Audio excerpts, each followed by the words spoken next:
2026 football বিশ্বকাপকে সামনে রেখে ইতোমধ্যেই উত্তেজনায় ফুটছে আর্জেন্টিনা সমর্থকরা, আর সেই উত্তেজনার কেন্দ্রবিন্দুতে রয়েছেন লিওনেল মেসি। ম্যারাডোনার রেকর্ড ভেঙে ৬ষ্ঠ বিশ্বকাপে চতুর্থবার অধিনায়ক হিসেবে নামতে যাচ্ছেন আর্জেন্টাইন মহাতারকা। এর আগে আর্জেন্টিনার হয়ে ৩টি বিশ্বকাপে অধিনায়কের আর্মব্যান্ড পরেছিলেন মেসি। কিংবদন্তি দিয়েগো ম্যারাডোনাও সমান সংখ্যক বিশ্বকাপে নেতৃত্ব দিয়েছেন বলে দাবি আর্জেন্টাইন সংবাদ মাধ্যম টিওয়াইসি স্পোর্টসের। ফলে ২০২৬ বিশ্বকাপে মাঠে নামলেই অধিনায়ক হিসেবে নতুন ইতিহাসের মালিক হবেন এলএম10। শুধু তাই নয়, বিশ্বকাপে সর্বোচ্চ ম্যাচ খেলার রেকর্ডও ইতোমধ্যেই নিজের করে নিয়েছেন মেসি। বর্তমানে তার বিশ্বকাপ ম্যাচ সংখ্যা ২৬। যুক্তরাষ্ট্র, কানাডা ও মেক্সিকোতে অনুষ্ঠিত হতে যাওয়া এবারের বিশ্বকাপে সেই সংখ্যা আরও বাড়বে বলেই ধারণা করা হচ্ছে। ইতোমধ্যে বিশ্বকাপে টানা ১৮ ম্যাচে আর্জেন্টিনাকে নেতৃত্ব দিয়েছেন তিনি, যা তার নেতৃত্বের ধারাবাহিকতার বড় প্রমাণ। তবে এবারের আর্জেন্টিনা দলকে আলাদা করে তুলেছে আরেকটি বিষয়। স্কোয়াড জুড়ে রয়েছে একাধিক অধিনায়ক। ক্লাব ফুটবলে নিজেদের দলের নেতৃত্ব দেওয়া বহু ফুটবলার রয়েছেন স্কালোনির দলে।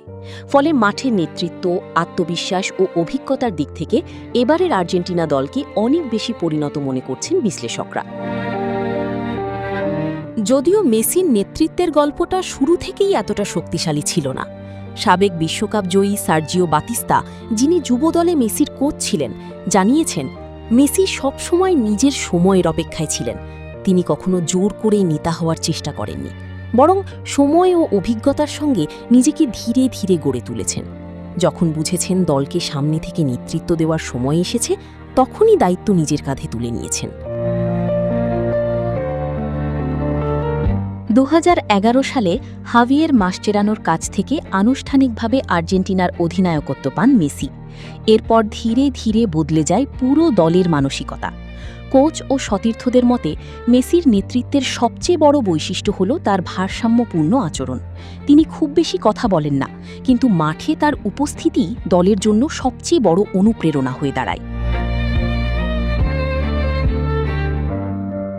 বর্তমান আর্জেন্টিনা দলে থাকা নিকোলাস ওতামেন্ডিকে ডাকা হয় দ্য জেনারেল নামে। বেনফিকার এই অভিজ্ঞ ডিফেন্ডার রক্ষণভাগে নেতৃত্ব দেওয়ার পাশাপাশি ড্রেসিং রুমেও গুরুত্বপূর্ণ ভূমিকা পালন করেন। অন্যদিকে লাউতারো মার্টিনেজ ইন্টার মিলানের অধিনায়ক হিসেবে ইতোমধ্যেই নিজের নেতৃত্বগুণের প্রমাণ দিয়েছেন।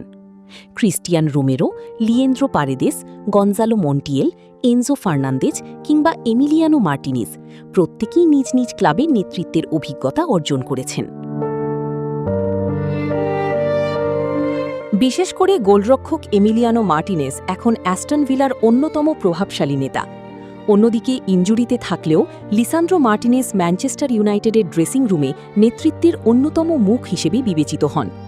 এছাড়া রদ্রিগো ডি পলকে মাঠ ও মাঠের বাইরে দলের চালিকা শক্তি বলে মনে করেন সতীর্থরা।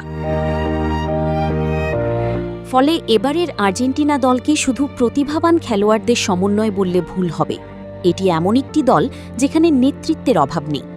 আর সেই কারণেই বিশ্বকাপের মঞ্চে বর্তমান চ্যাম্পিয়নদের অন্যতম ফেভারিট হিসেবে দেখছেন ফুটবল বিশ্লেষকরা। তবে সব আলোচনার কেন্দ্রবিন্দুতে রয়েছেন একজনই, লিওনেল মেসি।